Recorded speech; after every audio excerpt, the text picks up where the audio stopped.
Amis de la lecture, bonjour.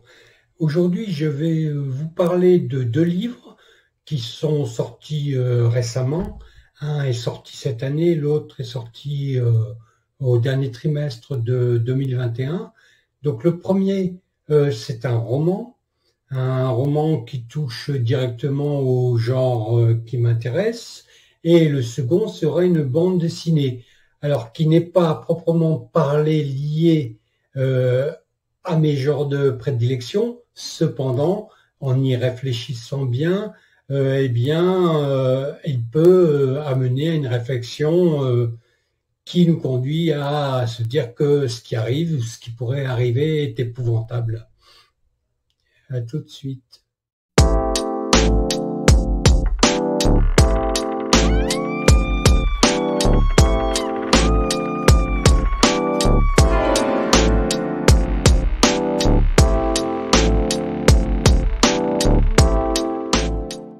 Le premier livre que je vais vous présenter est un roman écrit par un jeune auteur qui s'appelle Isaac Demont, et le livre donc s'intitule Disloqué.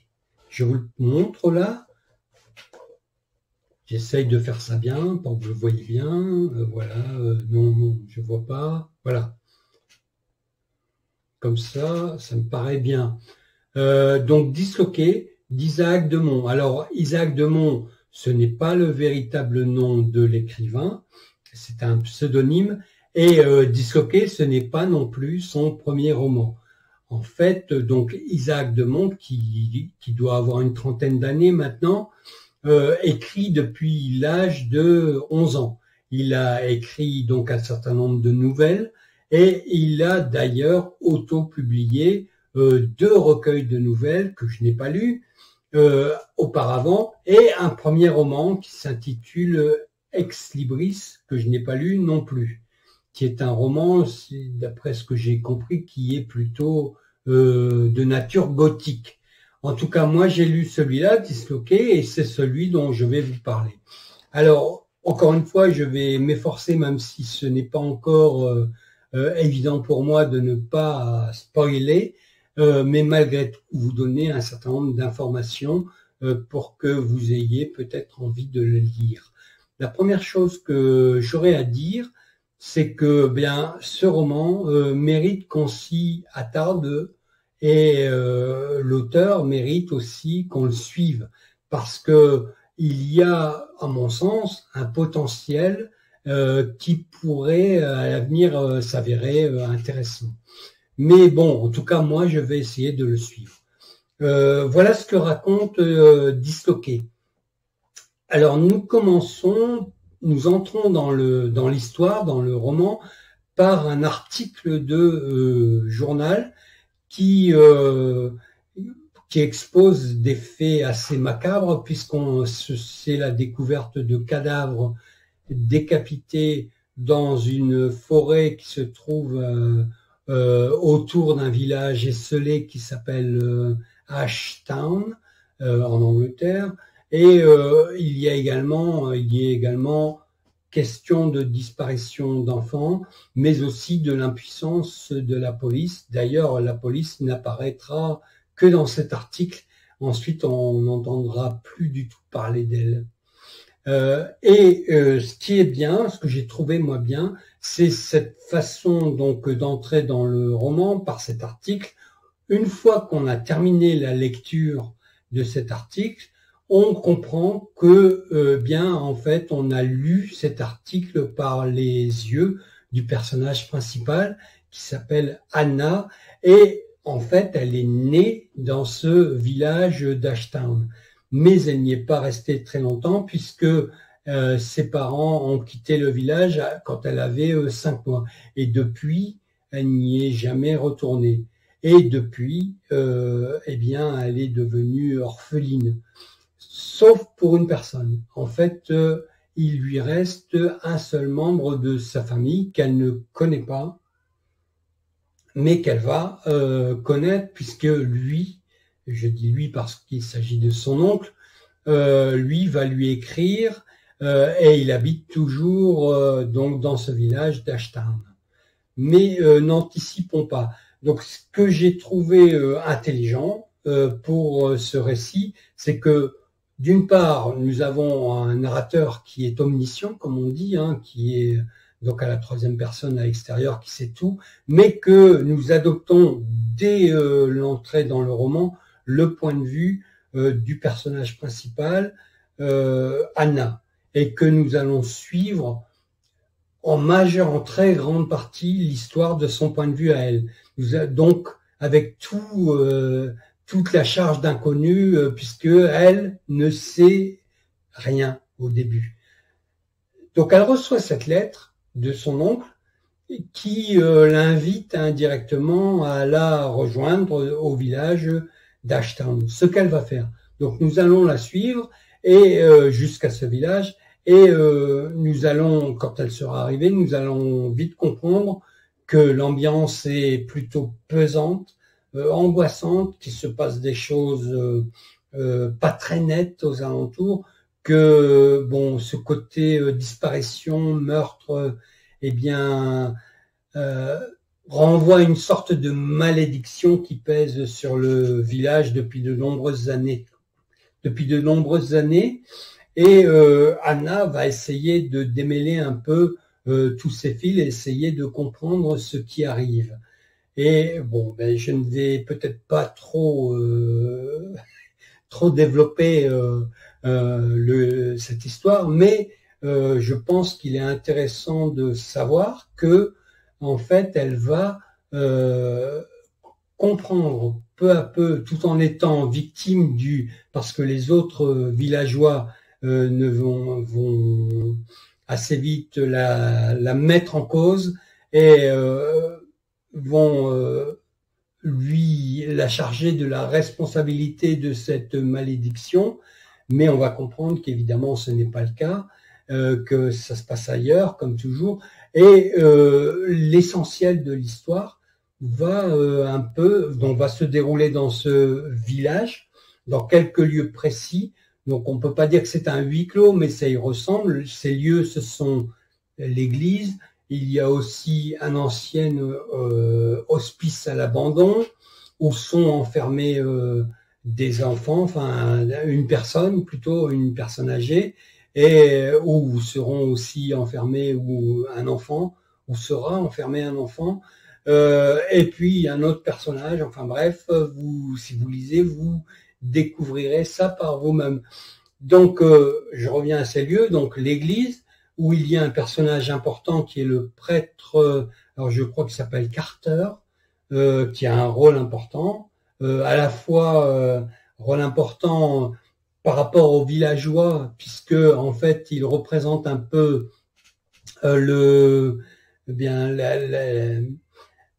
comment dire, la sécurité, quoi. La sécurité, la compassion, enfin bref, tout ce que peut représenter l'Église. Et les autres lieux, c'est donc la maison où habite Fergus et dans laquelle va loger donc Anna. Je l'ai dit, cet ancien hospice, et également une autre maison qui appartient à l'une des villageoises, qui s'appelle Caroline Mactange, je crois.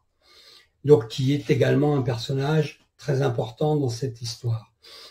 Et donc, va se tisser, alors oui, une autre information, c'est qu'il y a un couvre-feu, donc chaque soir, qui interdit, ou en tout cas qui déconseille fortement aux gens, et en particulier aux hommes, de sortir la nuit, parce que c'est la nuit que sont commis les meurtres. Et voilà. Donc avec tous ces éléments, on arrive à une bonne ambiance bien stressante. Alors je tiens à préciser aussi que pour le choix de l'auteur, donc pour faciliter quelque chose qui nous facilite grandement l'entrée dans l'histoire, c'est que il a choisi de raconter cette histoire au présent. Alors, c'est un narrateur omniscient, donc nous sommes bien à la troisième personne, mais c'est au présent. Donc, ça facilite beaucoup l'identification. En plus, on a ce point de vue interne, donc avec Anna, donc ça permet facilement de s'identifier au personnage principal et on vit avec elle en fait à la fois ses interrogations, mais aussi ses peurs, ses craintes, jusqu'à son désespoir à un certain moment, et ses difficultés, les difficultés qu'elle rencontre avec les autres villageois. Donc ça, c'est un bon élément. Alors ensuite, bon, là, je vais essayer de ne pas trop en dire parce que sinon, je vais trop m'avancer. Ensuite, bien, tout ça va être résolu par Anna, mais pas seulement par Anna, aussi par... encore une fois, je n'ose pas trop en dire, mais pas seulement par Anna, point. Voilà. Donc, pour terminer, sur la présentation de ce court roman, hein, il fait à peine 200 pages, donc il se lit bien et il se lit rapidement. Donc, on n'est pas, voilà, on n'a pas trop à s'en faire pour la lecture. Ça va pas trop nous prendre de temps.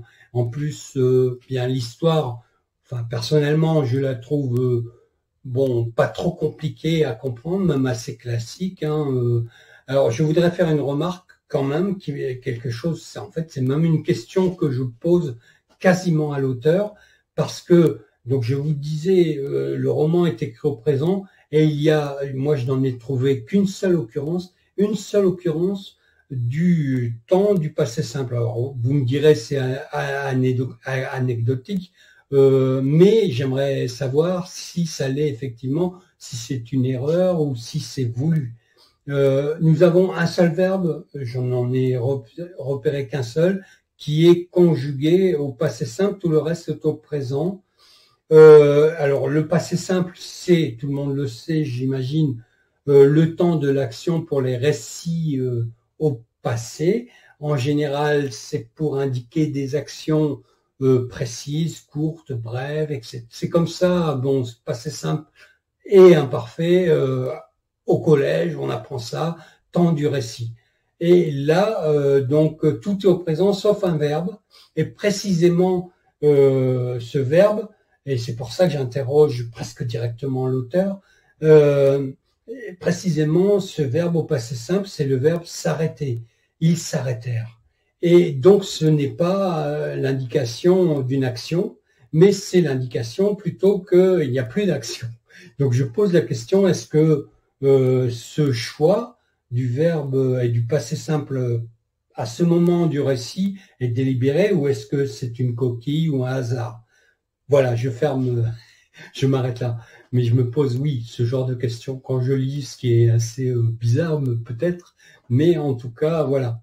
Je reviens à l'histoire et je reviens donc aux éléments de l'histoire. Donc je vous ai dit une sorte de huis clos, une absence totale d'enquête policière, une enquête encore une fois qui est plutôt le fait de quelques personnages, et en particulier du personnage principal, mais également donc Anna aura un grand rôle dans le devenir du village, puisque elle est l'étrangère qui arrive, elle est stigmatisée comme étrangère, c'est assez clair, mais c'est aussi celle qui va mettre fin à une malédiction, et une malédiction qui, elle, s'inscrit directement dans le registre de l'épouvante, puisque tout le monde soupçonne l'existence d'une créature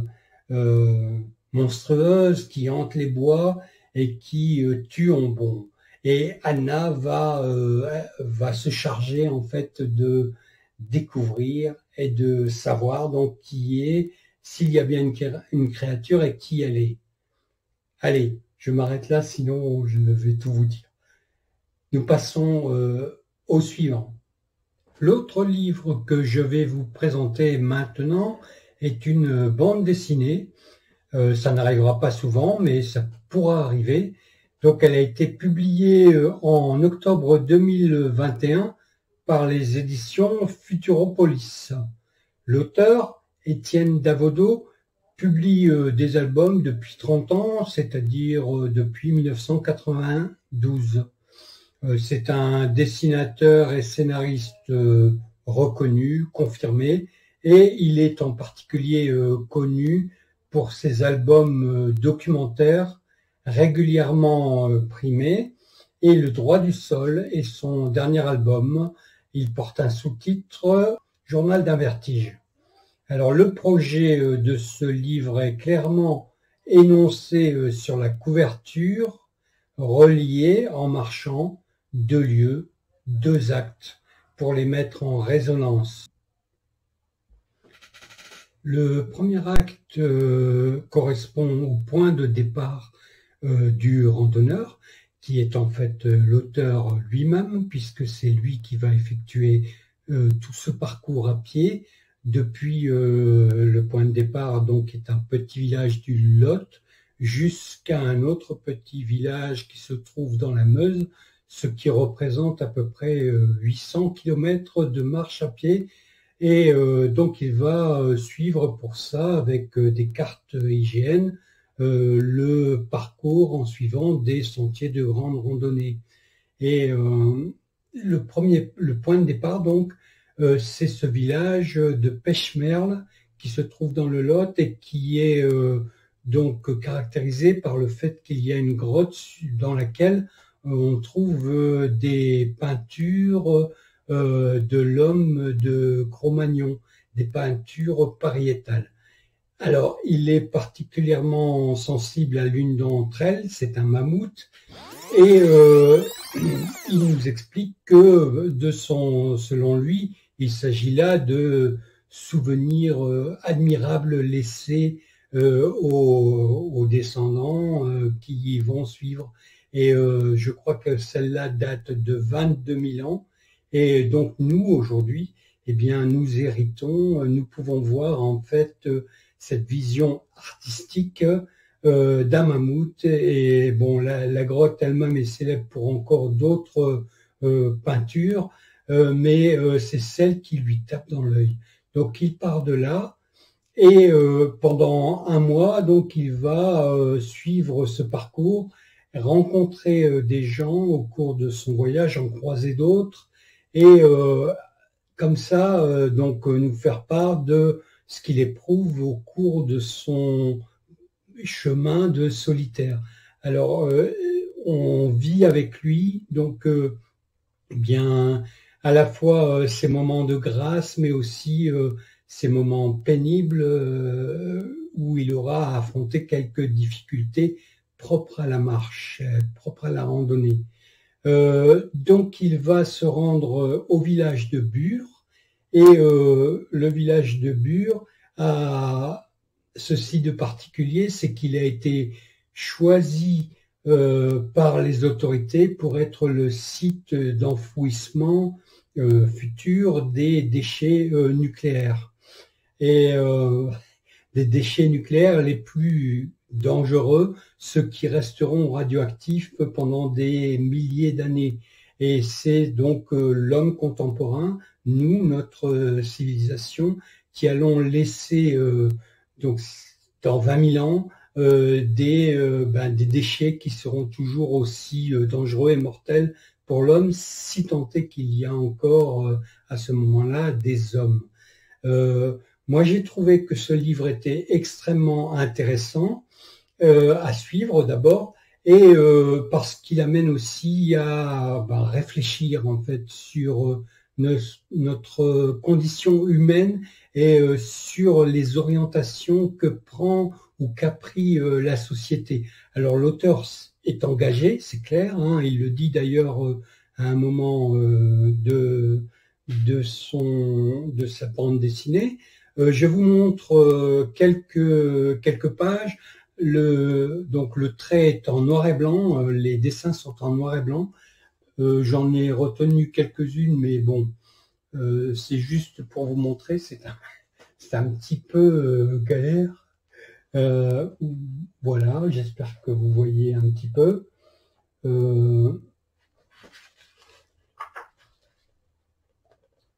Voilà, encore d'autres. Donc là, nous sommes à peu près au milieu de la France. Nous sommes dans le Massif central. Et maintenant, je vais aller un peu plus loin. Donc, nous ne sommes pas encore à Bure. Je vous laisse découvrir Bure. Mais nous ne sommes plus qu'à 200 km, je crois, à ce moment de la bande dessinée.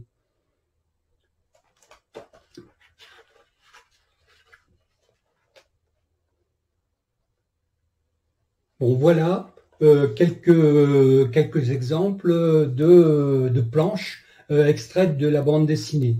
Donc, je vous le disais, hein, j'ai été, moi, extrêmement sensible à cette bande dessinée.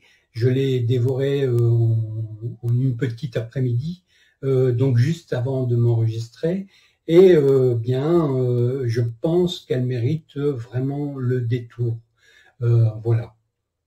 Alors, je vous mettrai aussi, avant de vous quitter, hein, je vous mettrai aussi en lien un entretien donc de l'auteur avec un journaliste qui dure à peu près 1 heure et qui rentre vraiment dans le détail de ce projet et où on apprend beaucoup plus précisément que ce que j'ai pu raconter, qui est l'auteur, ses motivations, le contenu des rencontres, la manière dont il a construit son projet, etc. Mais moi, pour le moment, je n'irai pas plus loin. Ça a déjà, je pense que j'en suis déjà à peu près à 20 minutes. Donc, je me suis fixé comme limite 20 minutes. Donc, je m'arrête là. Je vous dis à bientôt. Et encore une fois, je vous rappelle, vous pouvez donc cliquer, commenter, vous abonner, etc.